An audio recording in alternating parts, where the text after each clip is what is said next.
É isto.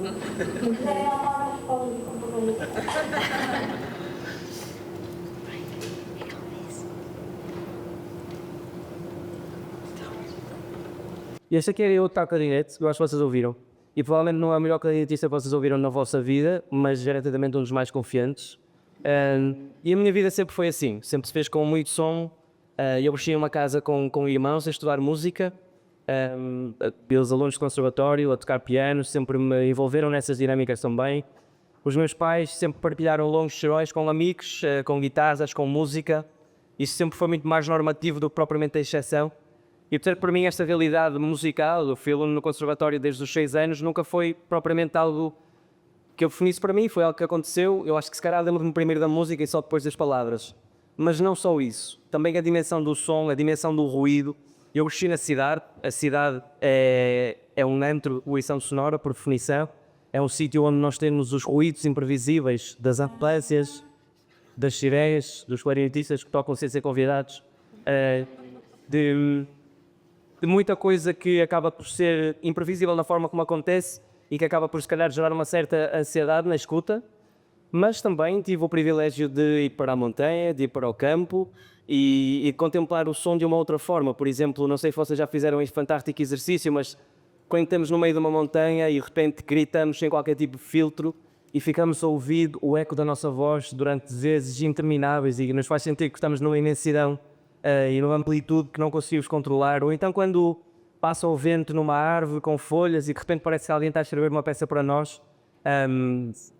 Esta ambiguidade de percepção sonora sempre foi muito importante na minha vida, sempre fez muito daquilo que eu sou hoje. Fazendo um fast forward para aquilo que é a minha vida atual, fui pai o ano passado e a minha casa, que era um espaço de silêncio e de tranquilidade, rapidamente foi contaminado positivamente pelo ruído infantil, pelo ruído de uma criança que está a aprender a falar, a aprender a cantar, a aprender a fazer manifestos no tempo noturno e portanto, tudo isto também mostra uma ideia muito interessante que eu quando estava a pensar sobre essa palestra, nós podemos olhar para fotografias e fazer uma contemplação daquilo que foram vários momentos da nossa vida e aceder a espaços, a tempos, a nostalgias que já não existem. Eu acredito que nós podemos fazer a mesma coisa com o som, com o ruído, com as músicas se fizerem e até com as acústicas. Nós estarmos num sítio onde experienciamos determinada coisa parece que nos leva sempre para esse lugar. E portanto, dito isto, o que eu venho aqui falar e aquilo que eu venho aqui dizer hoje, nada tem a ver com som, embora tudo tenha a ver com som. Eu venho falar sobre o silêncio. E venho falar sobre a importância do silêncio na minha vida. E para isso, vou contar uma pequeníssima história que aconteceu em 2008, no último domingo, antes de eu iniciar o 8º ano de escolaridade. E eu estava numa competição acesa com o meu vizinho, e isso era recorrente, fazíamos isso todas as semanas, para perceber quem é que conseguia fazer, portanto, correr a maior distância possível de bicicleta sem utilizar as mãos no volante. Toda a gente conhece essa história, o que vocês não sabiam é que eu era o protagonista dessa história. Portanto, aquela narrativa do mãe, olha eu andar sem pés, mãe, olha eu andar sem mãos, mãe, olha eu andar sem dentes. E até aqui sou eu. Estou-vos um bocadinho para contemplar, vai ser uma das imagens mais belas que vão ver hoje, garantidamente. E eu só gostava de dizer o seguinte, antes de outra coisa qualquer. Eu fiquei assim, mas eu ganhei a competição ao meu vizinho. E às vezes nós temos de sacrificar aquilo que somos para chegar aos nossos objetivos. Portanto, o que aconteceu, obviamente, foi um acidente, foi relativamente trágico, não diria trágico porque, bem, trágicas são outras coisas, mas aconteceu uma situação bifurcada em 2 cenários, que foram logo evidentes, passado pouco tempo. Bem, em primeiro lugar, eu deixei de tocar clarinete. Deixei de tocar clarinete porque não é preciso ser muito física, mas nós para tocarmos clarinete temos de morder uma boquilha com os dentes superiores e portanto tem de haver uma vedação perfeita do ar para que ele possa circular através do instrumento. Isso naturalmente foi impossível durante algum tempo. Mas depois não é só isso. O espaço da adolescência é um espaço perfeito de exploração. É um espaço difícil para muita gente, mesmo para quem é absolutamente perfeito, imaculado e quem tem muita confiança em si mesmo, não deixa de ser uma perturbação hormonal de grande escala que acontece naquela fase da nossa vida. E portanto imaginem o que é enfrentar a adolescência e sair desde da frente. Não é fácil e isso levou-me a contemplar as coisas de outra forma. E portanto, aquilo que eu gostava que vocês pensassem no tipo de exercício e muito rapidamente é, há alguma coisa em que vocês serão bons, espero eu, seja um hobby, seja um trabalho, seja uma dinâmica do vosso dia-a-dia.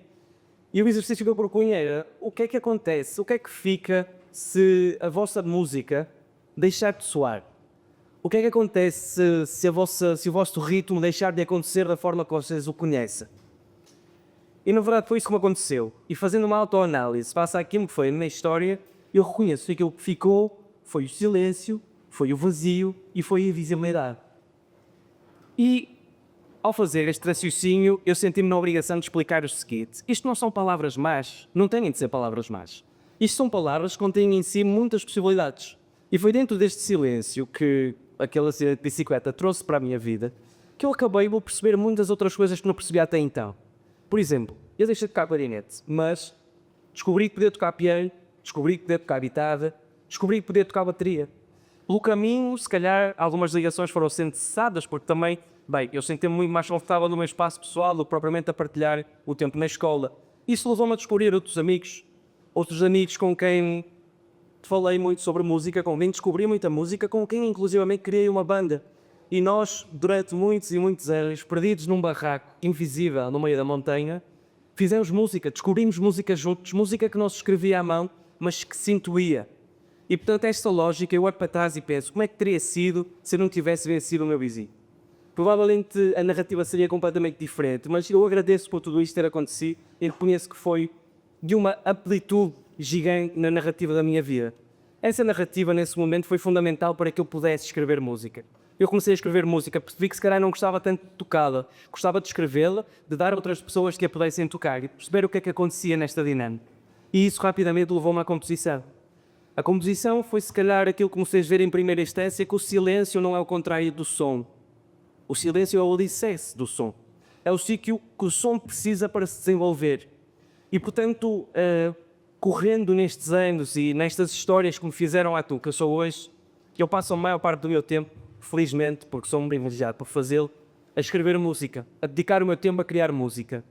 E esse lugar é o lugar aparentemente mais solito e silencioso que vocês poderão ouvir. É um lugar onde o artista tem dúvidas, é o lugar onde o artista está sozinho e tem inseguranças, é o artista onde às vezes se fascina em demasia com aquilo que fez e ouve aplausos na sua cabeça. E paradoxalmente, se calhar, é o lugar mais ruidoso dentro da minha cabeça.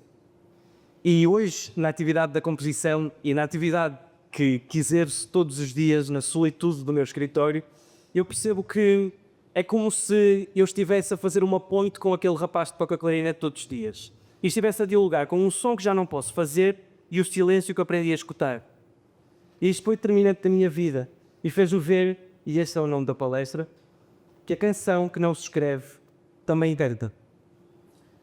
E as pessoas tendem a sonhar com grandes coisas. As pessoas tendem a sonhar com carros, com casas, com relógios, com viagens. Mas eu, na verdade, tenho dois sonhos mais ou menos edificados na minha cabeça. Um deles, eu sei que eu vou conseguir cumprir, que é escalar o Everest. Eu adorava escalar o Everest. Só que o que acontece é que a minha querida mulher apaixonou-se por mim quando eu estava sem dentes. E eu não consigo garantir que ela vai nutrir o mesmo tipo de paixão se eu ficar sem nariz. E portanto eu já tive esse take, não vou para ir repetindo. Mas o segundo sonho que eu tenho é fazer um retiro de silêncio com monges em Itália. E experienciar daquele vazio, daquela solitude, para perceber de que forma é que a minha arte pode dialogar com isso. E esse espero cumprir. E acredito que na sociedade absolutamente ruidosa, absolutamente frenética, na era da informação e da desinformação na qual vivemos hoje, o silêncio tornou-se provavelmente um dos bens mais preciosos. Há um grande filósofo chamado Henry Cagg, um artista norueguês que foi o primeiro homem a estar nos 3 polos do mundo, no Everest, no Polo Norte e no Polo Sul. E é incrível a história dele no Polo Sul, porque ele passou 5 dias a andar sozinho nos glaciares, 50. E a última coisa que ele fez antes de sair do helicóptero foi deitar as baterias do rádio fora. Portanto, ele ficou completamente incontactável durante 50 dias a mobilizar-se no meio de gelo até chegar ao próximo meeting point. E ele diz uma coisa incrível, ele diz: o silêncio é o local onde nós começamos a escutar. E se eu pudesse fazer com que vocês levassem alguma coisa daqui hoje, era essa máxima. Era que permitissem que o silêncio contamine a vossa vida. Porque nós hoje em dia estamos sujeitos a ruído que queremos ouvir, a ruído que não queremos ouvir, a ruído que nem sequer sabemos que estamos a ouvir. E é importante, mais do que nunca, considerarmos a dimensão do silêncio. Aí pode vir a nossa confiança, aí pode vir a nossa arte, aí pode vir a nossa meditação e a nossa mediação com o mundo. Vivemos numa altura em que falamos e depois pensamos. O silêncio é o sítio da perfeição. E portanto, se calhar, se o vosso som desaparecesse, se a vossa música desaparecesse, se o vosso ritmo desaparecesse, aquilo que eu poderia sugerir e aquilo que se vocês quiserem um dia experimentar é que abram a janela para o silêncio, porque será nesse espaço que vocês vão poder fazer a verdadeira mediação com o vosso interior. Portanto, vindo de alguém que vive na música e vindo de alguém que passa o tempo todo a ouvir música, a escrever música, aquilo que eu tenho para sugerir é silêncio. É um bocado estranho, porventura um bocadinho preguiçoso, mas é na verdade uma das coisas mais importantes na minha vida e sem isso eu acredito que não teria chegado até aqui. E é isso. Muito obrigado pelo vosso tempo e até breve.